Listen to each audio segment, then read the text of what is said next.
नमस्कार दोस्तों, आप सबका अनिल कोचिंग सेंटर में आप सबका दिल खोल के स्वागत है।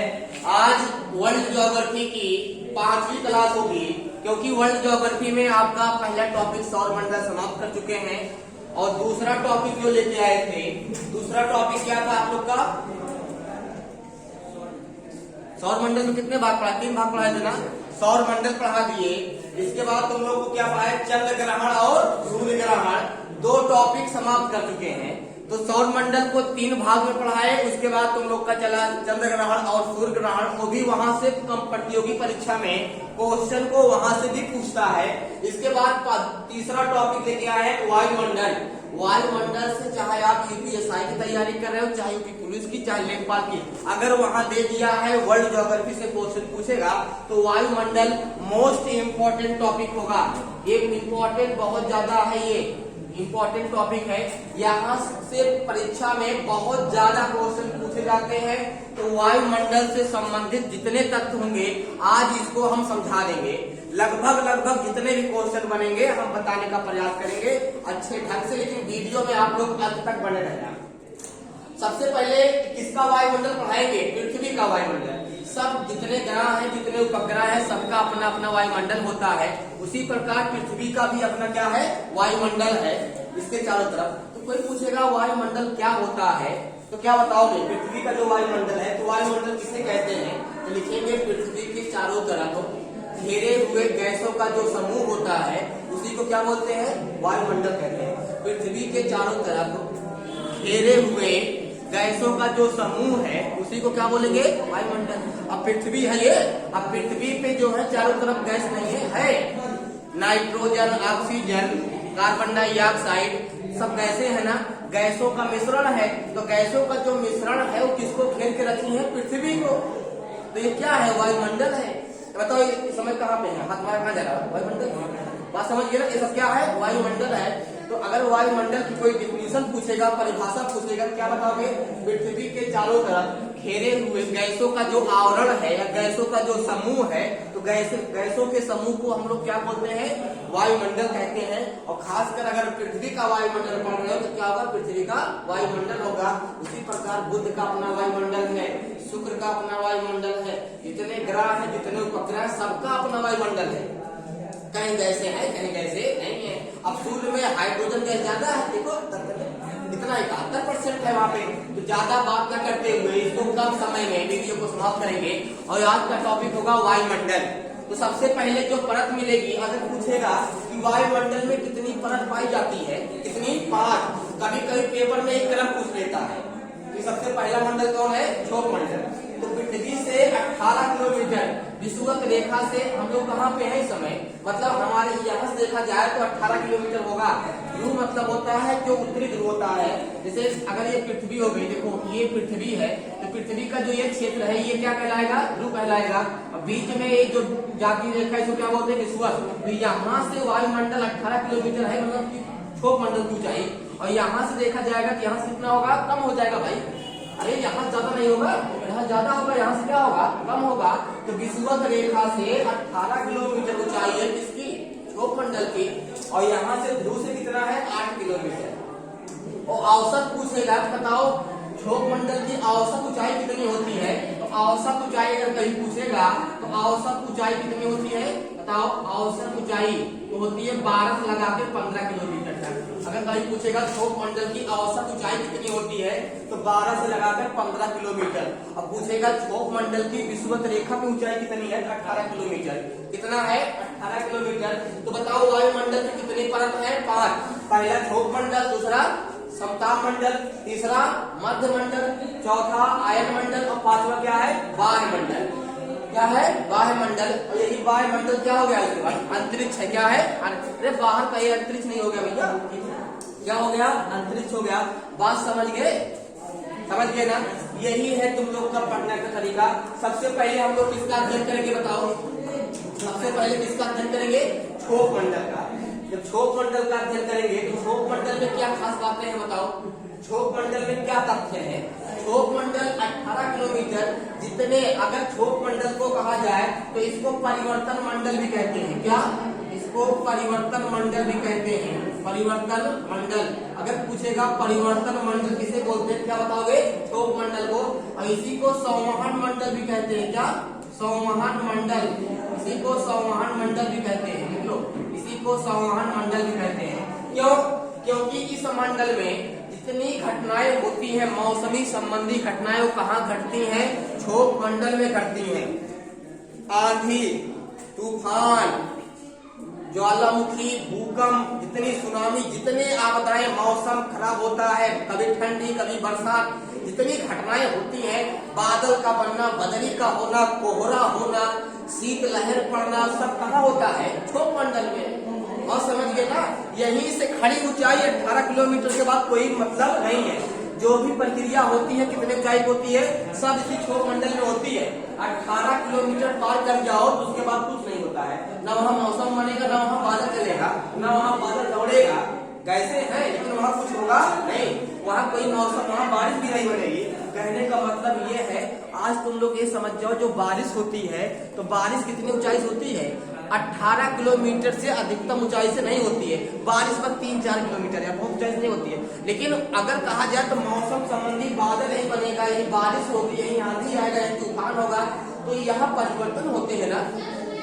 यहाँ क्या होता है, कभी ठंडी कभी बरसात, कभी गर्मी, कभी आंधी, कभी सुनामी, ये परिवर्तन होता नहीं होता है। इसलिए थोक मंडल को क्या कहते हैं, परिवर्तन मंडल। संवहन मंडल क्यों कहते हैं, क्योंकि कभी ठंडी कभी गर्मी कभी बरसात, यहाँ परिवर्तन होता है, इसीलिए क्या कहते हैं, इसको संवहन मंडल कहते हैं। हमेशा समझ जाओ, यहाँ पे अगर कहा जाए, देखो यहाँ पे ऊंचाई के अनुसार हम पृथ्वी है, ये क्या है, हम लोग कहाँ है बताओ, हम लोग पृथ्वी पे है ना। अगर कहा जाए हम लोग कहाँ बैठे हैं, तो ये कहाँ पे है, पृथ्वी पे। हम लोग कहाँ पे है, हम लोग पृथ्वी पे, इसी पे है। तो पृथ्वी पे जैसे ऊंचाई की तरफ बढ़ोगे, पृथ्वी पर जैसे ऊंचाई की तरफ बढ़ोगे, ऊंचाई की तरफ बढ़ने पर तापमान घटता है कि बढ़ता है, बताओ। ऊंचाई की तरफ बढ़ने पर पृथ्वी से थोक मंडल में ऊंचाई की तरफ बढ़ने पर तापमान बढ़ेगा घटेगा, तो तापमान घटता है। तापमान क्या होता है, घटता है। 165 किलो 165 मीटर जाने पर कितना डिग्री, 1 डिग्री सेल्सियस, कितना, 1 डिग्री सेल्सियस तापमान क्या होगा, कम होगा। ये नीचे बनाए हैं एरो, इसका मतलब टेम्परेचर कम हो रहा है। इसका मतलब क्या होगा, यहीं से 165 मीटर खड़ी ऊंचाई, 165 मीटर जानते हो, 100 मीटर और 65 मीटर आओ, तो 165 मीटर जैसे खड़ी ऊंचाई क्या जाओगे, मान लो यहाँ 40 डिग्री सेल्सियस है, तो वहाँ कितना होगा, 39, मतलब 165 मीटर खड़ी ऊंचाई पार करोगे तो 1 डिग्री सेल्सियस तापमान कम हो जाएगा। और इसी मीटर को किलोमीटर में बदल दें, अगर कहा जाएगा 165 मीटर, तो कितने, 1 किलोमीटर में कितने मीटर, कितने में 1000 मीटर ना। तो मतलब अगर कहा जाए 1 किलोमीटर में 6.4, कितना, 6.4 डिग्री सेल्सियस तापमान कम होता है, कितना, 6.4 डिग्री सेल्सियस तापमान क्या होता है, कम होता है। तो वही मतलब है, 165 मीटर पे कितना होता है, 1 डिग्री सेल्सियस। ये ज्यादा है कि ज्यादा है, 1 किलोमीटर ज्यादा है, 165 मीटर ज्यादा है, 1 किलोमीटर ना, क्योंकि 1000 मीटर मिला के तब 1 किलोमीटर बनता है। तो यहाँ पे यही अनुमान है, याद रखना, ये इम्पोर्टेंट है, परीक्षा में यहाँ क्वेश्चन को पूछता है कि पृथ्वी से खड़ी ऊंचाई थोक मंडल में 165 मीटर जाने पर कितना टेम्परेचर कम होता है, 1 डिग्री सेल्सियस। और 1 किलोमीटर जाने पर 6.4 डिग्री सेल्सियस, तो 2 किलोमीटर जाने पर लगा लोगे ना, कुछ भी पूछेगा, 5 पूछेगा, 6 पूछेगा, कर सकते हो ना। तो ये होता है, इसी को परिवर्तन मंडल बोलते हैं, इसी को संवहन मंडल बोलते हैं। अब कुछ गैसों के बारे में जान लें, पृथ्वी पर कौन कौन गैसें पाई जाती हैं, मुख्य रूप से यहाँ कौन कौन गैसों का आवरण है।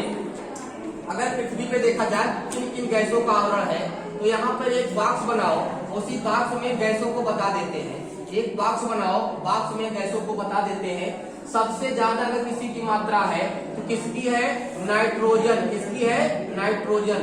तो नाइट्रोजन गैस जो है इसकी मात्रा N2, इसकी मात्रा कितना है, 78.08%। वायुमंडल में किन गैसों की किसकी मात्रा ज्यादा है, नाइट्रोजन की है। इसके बाद दूसरा नंबर कोई सामना करेगा तो क्या होगा, ऑक्सीजन होगा। क्या होगा, ऑक्सीजन होगा। ऑक्सीजन का देखा जाए तो इसका सूत्र होता है O2, तो इसका कितना है बताओ, ऑक्सीजन का कितना है, तो कितना है बताओ, 20.93 परसेंट किसकी मात्रा है, ऑक्सीजन की मात्रा है, किसकी है। इसके बाद पूछेगा आर्गन की मात्रा कितना है, आर्गन क्या होता है AR, कितनी मात्रा है 0.93%। इसके बाद पूछेगा CO2 कार्बन डाइऑक्साइड, वायुमंडल में कार्बन डाइऑक्साइड की मात्रा कितना है, तो बताओ कार्बन डाइऑक्साइड CO2 की मात्रा कितना है 0.03%, कितना है 0.03%। यहाँ से ये मोस्ट इंपॉर्टेंट है भैया, इसको याद रखना, ये बहुत ज्यादा इंपॉर्टेंट है, पेपर में यहाँ से क्वेश्चन टपकता है, बहुत ज्यादा इंपॉर्टेंट है। बात समझ गए ना, समझ गए यहाँ तक, कोई दिक्कत नहीं है ना। तो अगर पूछेगा बताओ वायुमंडल में सबसे ज्यादा कौन सी गैस पाई जाती है, उसके बाद जो बचेगा सब क्या है, अन्य गैसें हैं। इसके बाद जो बचेगा, इसके बाद जो होगा वो सब क्या है, अन्य गैसें हैं, जो कि बहुत कम मात्रा में है, उनको लिखा नहीं रहे हैं। ये 4 बहुत ज्यादा इंपॉर्टेंट है, 4 बहुत ज्यादा, मीथेन भी है, बहुत सारी गैसें है ना, हीलियम है, मीथेन, हीलियम नहीं है, हीलियम यहाँ वायुमंडल में यहाँ नहीं है, कहाँ पे है, वायुमंडल में, कहाँ पे है, वायुमंडल में है।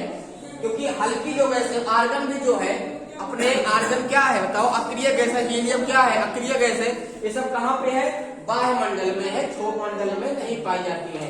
तो बताओ इसमें पूछेगा सबसे भारी गैस कौन है, क्या बताओगे, लिखो, ये सबसे भारी गैस है, ये क्या है, सबसे भारी गैस है। और सबसे हल्की गैस पूछेगा, बताओ सबसे हल्की गैस कौन है वायुमंडल में, क्या बताओगे, हीलियम, ये सबसे हल्की गैस है। और सबसे भारी गैस कौन सी है, कार्बन डाइऑक्साइड। तो भारी गैस कहाँ पाई जाएगी बताओ, भारी गैस कहाँ पाई जाएगी, पृथ्वी पे। क्योंकि भारी अगर पूछेगा कि बताओ पृथ्वी की सतह पे सबसे ज्यादा कौन सी गैसें हैं, कार्बन डाइऑक्साइड है। क्योंकि भारी गैसों का स्थान कहाँ पे है, वायुमंडल निचली परत पे है, और हल्की गैसें कहाँ रहती हैं, ऊपर, ठीक है, कहाँ रहती है, ऊपर रहती है। तो यहाँ पर किसकी अधिकता है बताओ, CO2 की, किसकी, तो यहाँ पे CO2 की मात्रा ज्यादा होती है, इसीलिए होता क्या है पता है, ये भारी गैस है। और भारी गैस जो होती है जमीन के निचली परत में पाई जाती है, पृथ्वी की सतह से सती होती है यहाँ पे, तो ऊपर नहीं होती है, क्योंकि भारी है, और भारी होकर कहाँ निकलेगा, नीचे। बात समझ गए ना, भारी होकर कहाँ होगा, नीचे।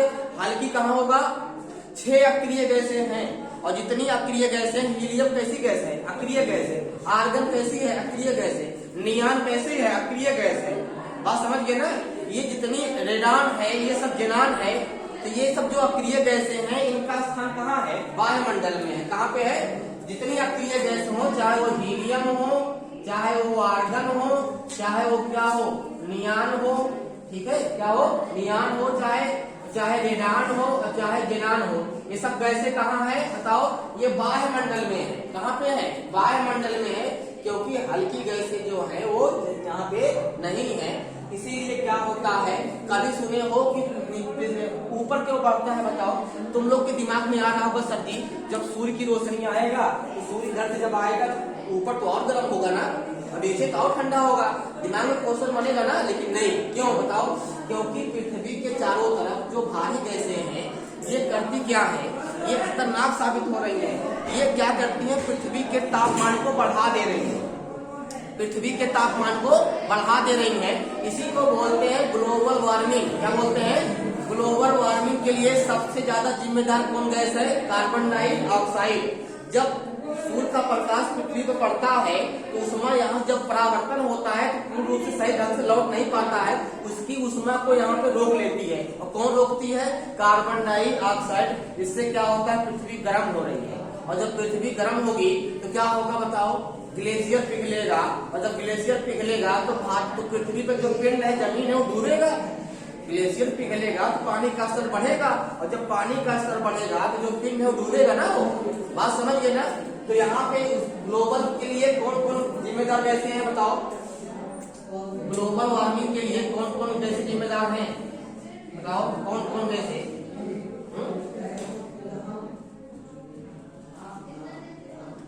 जो ग्लोबल वार्मिंग है, ग्लोबल वार्मिंग के लिए कौन कौन गैसें जिम्मेदार है बताओ, ग्लोबल वार्मिंग के लिए कौन कौन गैस जिम्मेदार है, देखो CO2, कौन सा CO2, और चाहे इसी को लिखो हरित लवक प्रभाव। क्या बोलते हैं, हरित लवक प्रभाव। अगर पूछेगा हरित लवक प्रभाव के लिए कौन कौन गैस जिम्मेदार है, हरित लवक प्रभाव के लिए, तो हरित तो कौन कौन है, CO2 और कौन है CO, और कौन है N2O, और कौन गैस है बताओ जलवाष्प है, कौन है जलवाष्प भी है, और CFC भी है, और HFC भी है, कौन HFC भी है।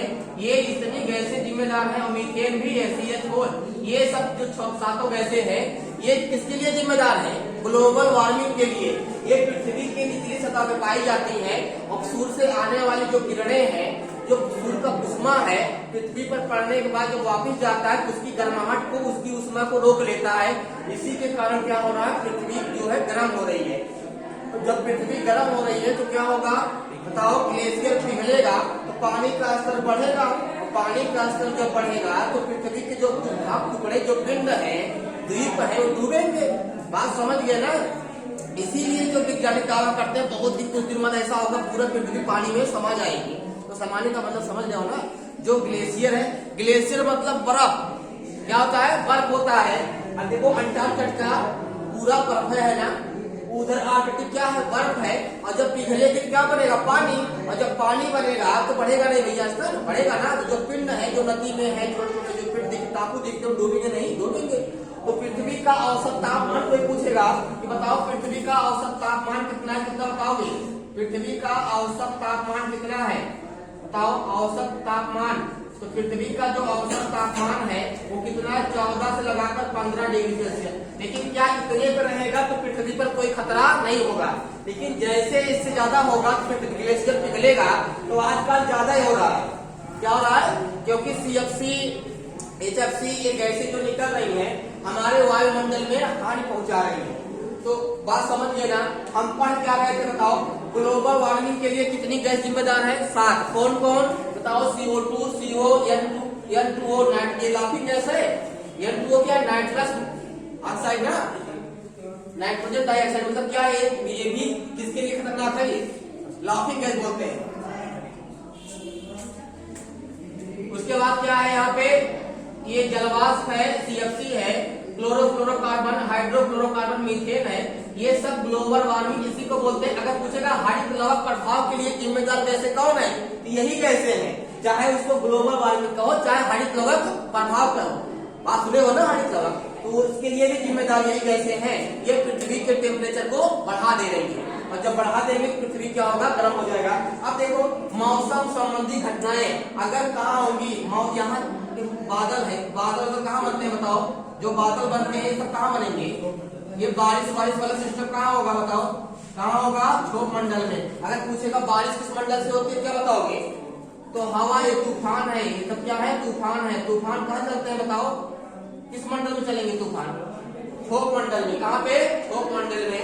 तो क्षोभ मंडल की ऊंचाई कितना है? 18 किलोमीटर। अब क्षोभ मंडल पढ़ लिए, इसी को संवहन मंडल भी बोलते हैं, और इसी को परिवर्तन मंडल भी बोलते हैं। परिवर्तन मंडल क्यों बोलते हैं आप लोग को समझ में आ गया होगा, क्योंकि यहाँ परिवर्तन होते हैं, मौसमी संबंधी घटनाएं भी यहाँ होती हैं।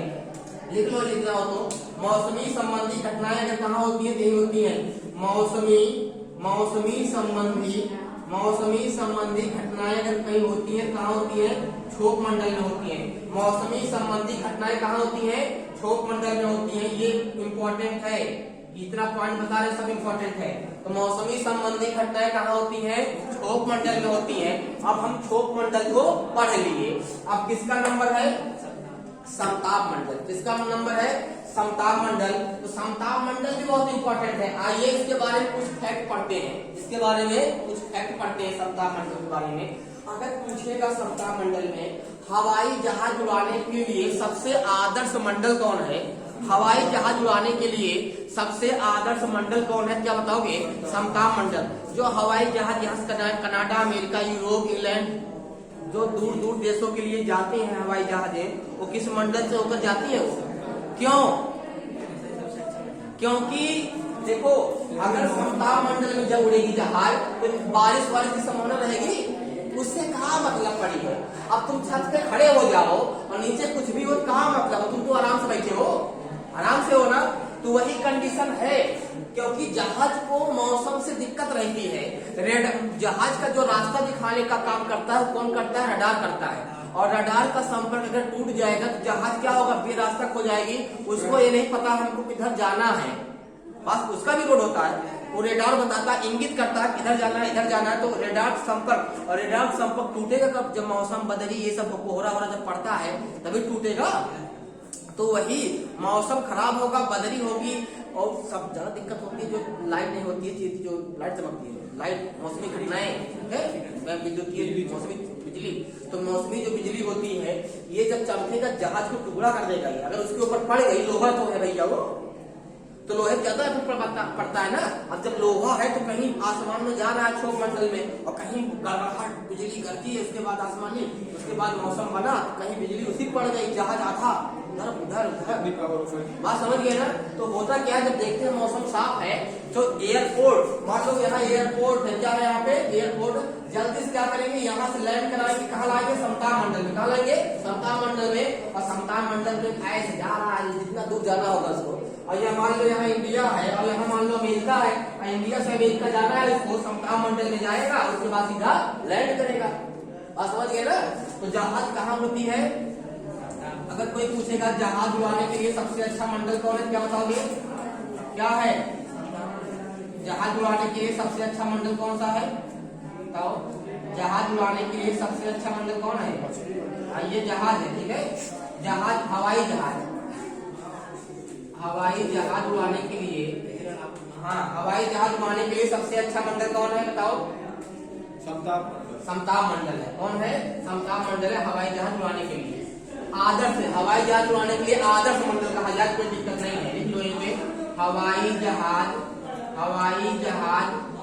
उड़ाने के लिए, हवाई जहाज उड़ाने के लिए सबसे आदर्श मंडल कौन सा है बताओ? क्षोभ मंडल। कौन? को समताप मंडल। कौन है? समताप मंडल है। और समताप मंडल के एक फैक्ट और मिलते हैं, तुम लोग को बता देते हैं। समताप मंडल में एक परत पाई जाती है, यही बना दे रहे हैं। समताप मंडल में एक परत पाई जाती है, लगभग 20 से 25, 15 से 25, 20 से 25 किलोमीटर के बीच में ये जो परत पाई जाती है, ये परत हमारे जीवन के लिए क्या है? बहुत उपयुक्त है, ये लाभदायक है, ये जिंदगी को बचा के रख रही है। अगर यही परत ना होता तो यहाँ जीवन ना होता। वो परत कितना महत्वपूर्ण है सबको पता है। उसका क्या नाम है? ओजोन परत। ओजोन परत किसकी है? ओजोन गैस की एक छायादार बनी हुई है। इस लगभग 25 से पृथ्वी से 25 से 20 से 25 35 किलोमीटर के बीच में ये परत पाई जाती है। और इसी परत का क्या नाम है? ओजोन परत। क्या नाम है? इसी परत का क्या नाम भैया? इसी परत का नाम है ओजोन परत। क्या नाम है? ओजोन परत। ओजोन परत किसका परत है वो बताओ? O3 गैस किसका? O3 मतलब जो ओजोन परत है वो किसकी है? O3 की है। तो मतलब ओजोन परत किसकी है? ओजोन गैस की है। किसकी है?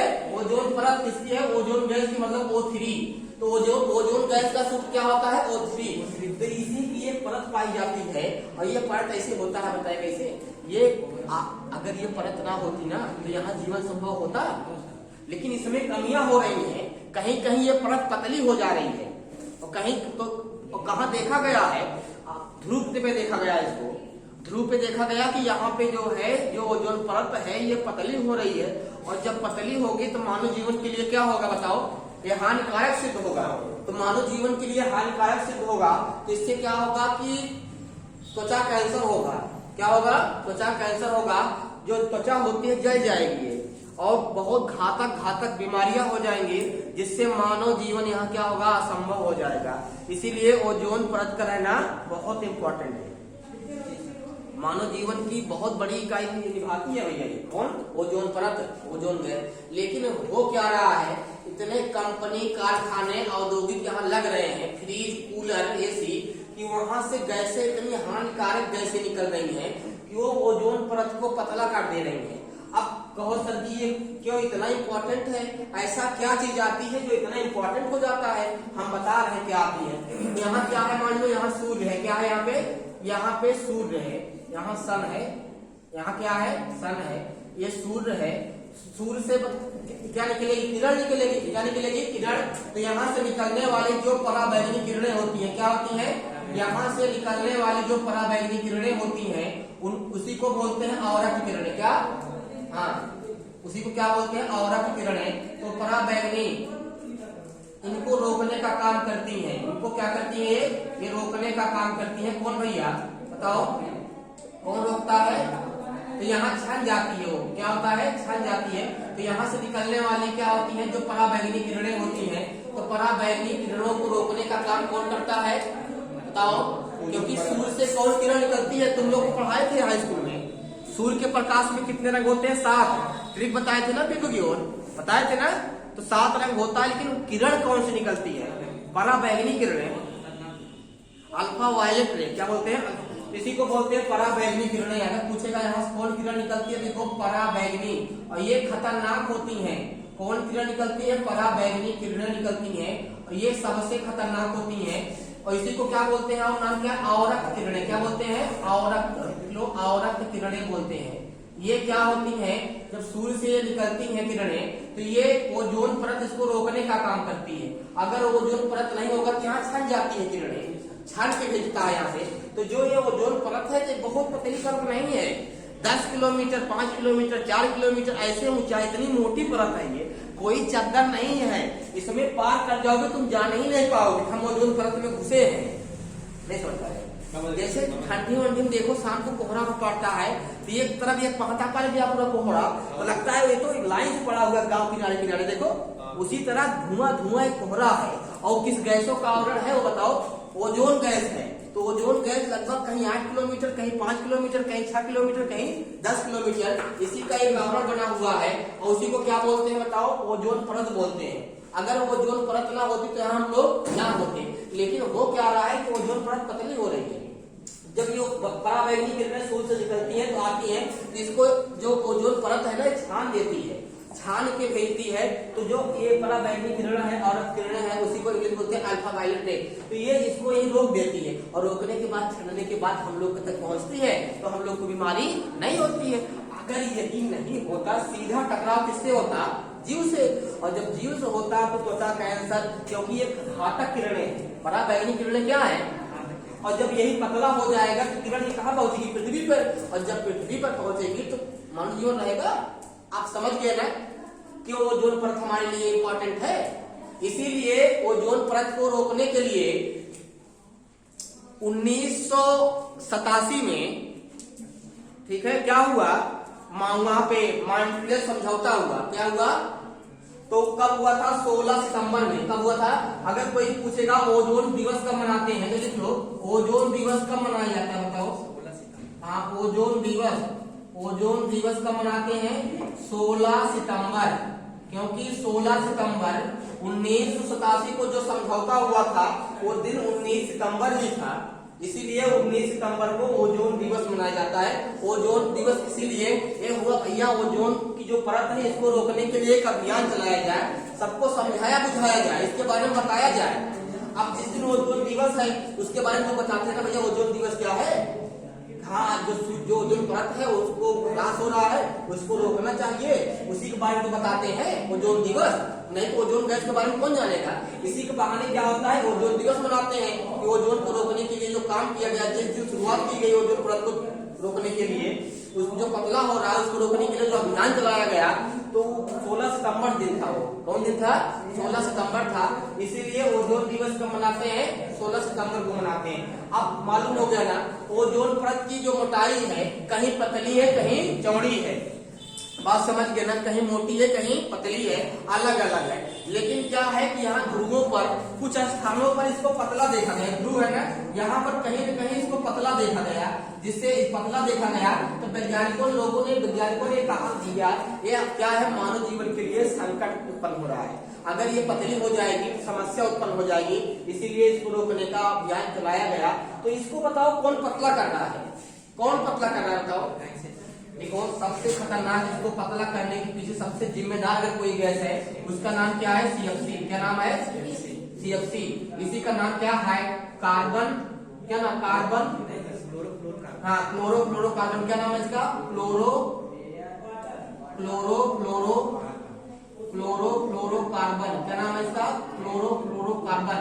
यही गैस जिम्मेदार है। और ये निकलती कहां से है बताओ, ये निकलती कहां से है, जो क्लोरोफ्लोरोकार्बन गैस है निकलती कहाँ से बताओ? फ्रीज से। कहाँ निकलती है? फ्रीज, एसी यहाँ से निकलती है। बताओ फ्रीज में इतनी गैस खतरनाक निकलती है। जो फ्रीज, एसी से, कूलर से जो गैसें निकल रही हैं, या जो तकनीक है औद्योगिक क्षेत्र जहाँ प्लांट लगा हुआ है मशीन से, ये गैसें जाके ओजोन परत को पतला कर दे रही है। और सबसे ज्यादा जिम्मेदार कौन गैस है? अगर पेपर में आ गया कि ओजोन परत को पतला करने में सबसे महत्वपूर्ण भूमिका कौन गैस निभा रही है?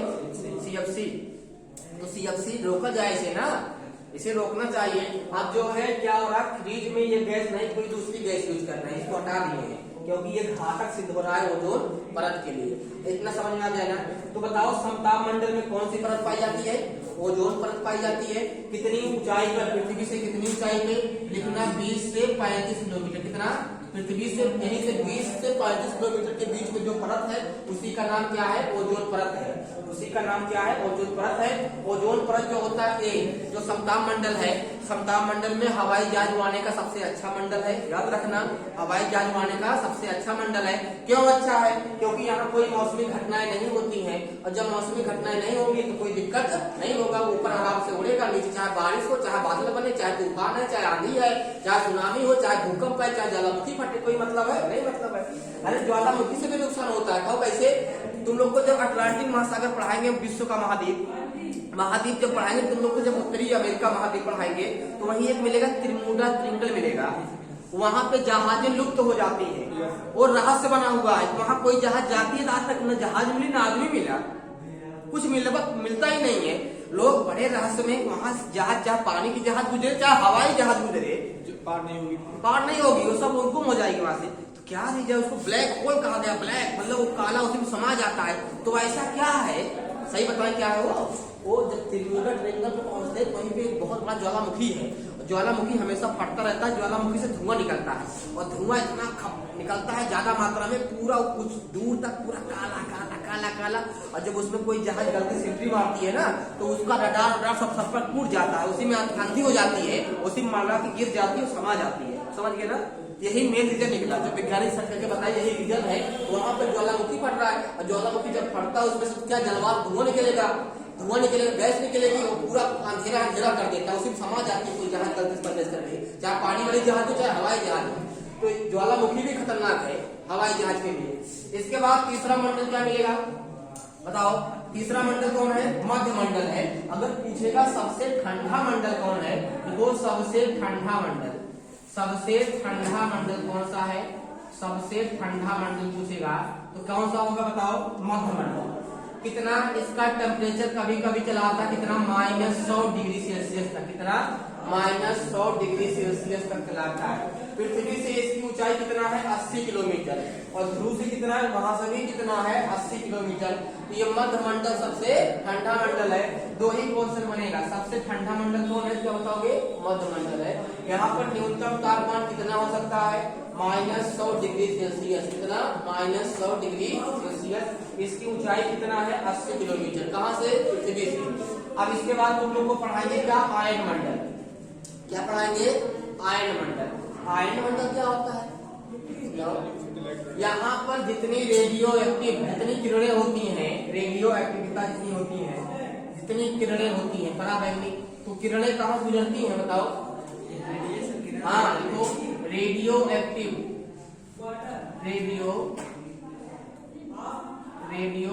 जितनी किरणें होती हैं, रेडियो एक्टिव, वो किरणें कहाँ गुजरती हैं? रेडियो एक्टिव किरणें ये कहाँ से गुजरती है भैया? ये आयन मंडल से गुजरती है। कहाँ से? हाँ, रेडियो एक्टिव किरणें जो होती हैं, रेडियो एक्टिव, ये कहाँ से गुजरती हैं? आयन मंडल से गुजरती है। क्योंकि टीवी, संचार, दूरदर्शन, ये सब आयन मंडल, क्योंकि यहाँ आयन की अधिकता है ना, मतलब यहाँ ऑक्साइड, आयरन ऑक्साइड ज्यादा है। तो होता क्या है कि जो दूरदर्शन होता है, हम लोग टीवी देख रहे हैं घर पे, तो लगाए हुए हैं, डिश लगाए हुए हैं, टाटा स्काई भी लगाए हुए हैं, रेडियो, मोबाइल में बात कर रहे हैं, तो मोबाइल में बात करते हैं, मुंबई से कोई फोन किया है, तो यहाँ तक आदत कोई किरण आती होगी ना। क्या होता है सब बताओ? अगर मोबाइल में बात कर रहे हो देश विदेश से, तो कुछ आता होगा ना। क्या आता है? किरण आती है। और कौन किरण आती है? रेडियो एक्टिव किरणें आती है। कौन किरणें आती है? रेडियो एक्टिव किरणें आती है। तो ये किस माध्यम से गुजरेंगी बताओ? जो रेडियो एक्टिव किरणें होती हैं इसी से जाएंगी।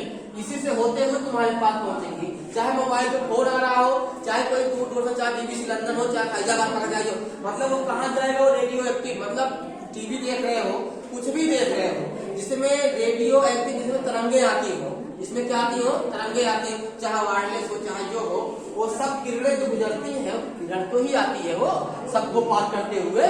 अगर आप टीवी देख रहे हैं, मुंबई में कोई कार्यक्रम चला कपिल शर्मा का, दिल्ली में कपिल शर्मा का शो चल रहा है, कपिल शर्मा का शो देख रहे हो, तो वहां से जो किरण आएगी किस मंडल से होकर आएगी, आयन मंडल से होकर आएगी। आयन मंडल से आएगी तब तुम्हारे जो टाटा स्काई होता है, डिश होता है, वो खींचता है वो। आप समझ गए ना। तो यहाँ क्या चलती है बताओ, रेडियो एक्टिव किरणें चलती है। क्या, रेडियो एक्टिव किरणें, इसीलिए इंपॉर्टेंट है ये। पूछेगा कि रेडियो, दूरदर्शन, टीवी, जितनी भी किरणें हैं ये किस माध्यम से गुजरती हैं, चाहे टीवी हुआ चाहे मोबाइल हुआ, तो क्या आंसर मानोगे, आयन मंडल। ये चौथा मंडल है जिसकी ऊंचाई पृथ्वी से कितना है, 640 किलोमीटर। कितना है, 640 किलोमीटर है। इसके बाद सबसे बाहर क्या मिलेगा, वायुमंडल। क्या, वायुमंडल।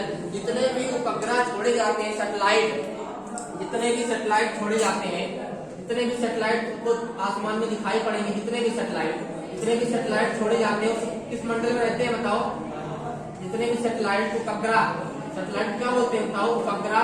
तो उपग्रह किस ग्रह में, किस मंडल में छोड़े जाते हैं बताओ। इसकी ऊंचाई है 640 किलोमीटर। तो 640 किलोमीटर के ऊपर जो ऊंचाई है वो क्या है बताओ, वो है वायुमंडल। क्या है, वायुमंडल। जितने यहाँ उड़ते हैं, और सबसे वायुमंडल में कौन गैस पाई जाती है, हीलियम, अक्रिय गैसें, जैसे हीलियम, आर्गन, नियान, रिडान, जिनान, सन, ये सब क्या है, अक्रिय गैसें हैं। अक्रिय गैसों का स्थान कहाँ है, वायुमंडल में है। क्यों, क्योंकि अक्रिय गैसें हल्की होती हैं। हीलियम अपने पृथ्वी की निचली सतह पे है, नहीं है, क्योंकि हल्की गैस है। बताओ गुब्बारे में कौन सी गैस भरते हैं, कौन सी गैस, हीलियम। तो पूछेगा गुब्बारे में कौन सी गैस भरी जाती है, क्या बताओगे, हीलियम गैस कहाँ भरते हैं, गुब्बारे में। गुब्बारे में कौन सी गैस भरते हैं, हीलियम। यहाँ पे गुब्बारे में कौन सी गैस भरते हैं भैया, गुब्बारे में कौन गैस भरते हैं, हीलियम। कौन गैस, हीलियम। अच्छा, हवाई जहाज के टायर में कौन सी गैस डालते हैं, लिख लो, हवाई जहाज के टायर में, हवाई जहाज के टायर में कौन सी गैस डालते हैं, लिखो, N2, नाइट्रोजन। क्यों, नाइट्रोजन क्यों डालते हैं, हम लोग गाड़ी में नहीं डलवा पाते हैं क्योंकि महंगी मिलती है। ये महंगी नाइट्रोजन गैस अपने यहाँ मिश्रित गैस डालते हैं। क्या है, हवा का मतलब क्या होता है, कोई बताएगा, जो वायु होता है, वायु कोई गैस नहीं है, वो मिश्रित गैस है। वायु क्या है, उसी में नाइट्रोजन है, उसी में ऑक्सीजन है, उसी में कार्बन डाइऑक्साइड है, उसी मिश्रित गैसों को क्या बोलते हैं, वायु। क्या बोलते हैं, वायु। तो हवाई जहाज के टायर में कौन गैस डालते हैं, नाइट्रोजन। और गुब्बारे में कौन गैस भरते हैं, हीलियम। अब कहो सर जी हम जो मुंह से फुलाते हैं उसमें भरते हैं, नहीं, अगर मुंह से गुब्बारा फुला रहे हो उसमें कौन गैस जाएगी, कार्बन डाइऑक्साइड। क्यों, क्योंकि हम लोग क्या लेते हैं, O2 लेते हैं, निकालते क्या है, CO2। क्या निकालते हैं, CO2। तो लिए O2 निकाले क्या, CO2। और जब गुब्बारे भरते हैं मुंह से तो फूंकते हैं अंदर हिस्से हैं, और फूंकते हैं तो कौन गैस निकलेगी, कार्बन डाइऑक्साइड निकलेगी ना। तो जब हम लोग मुंह से फुलाते हैं गुब्बारे को, तो गुब्बारे में कौन गैस जाती है, कार्बन डाइऑक्साइड। बात समझ गए ना। ये बहुत जितने फैक्ट बताए, ये परीक्षा की दृष्टि से बहुत ज्यादा इंपॉर्टेंट है, बहुत ज्यादा मोस्ट इंपॉर्टेंट है। यहाँ से परीक्षा में क्वेश्चन आता है। आप लोग भाई वीडियो को ज्यादा से ज्यादा आप लोग शेयर करो। देखो, अगर आप लोग के लिए निःशुल्क शिक्षा दे रहे हैं, न कोई चार्ज आपसे ले रहे हैं, ये भी नहीं है हम टॉपिक को बीच से हम डाल रहे हैं, नहीं, ये तरफ से जितने टॉपिक है, हम वर्ल्ड ज्योग्राफी चाहे इंडियन ज्योग्राफी, अभी इकोनॉमिक्स पढ़ा रहे हैं, जो भी टॉपिक पढ़ाएंगे, एक भी वीडियो मिस नहीं करेंगे, सारा वीडियो आप लोग के पास पहुंचेगा। तो आप लोग ज्यादा से ज्यादा सब्सक्राइब और शेयर करें। अगर वीडियो कैसा लगा है, इसको जैसा भी रिस्पॉन्स होगा आप लोग कमेंट करके बताइएगा। धन्यवाद।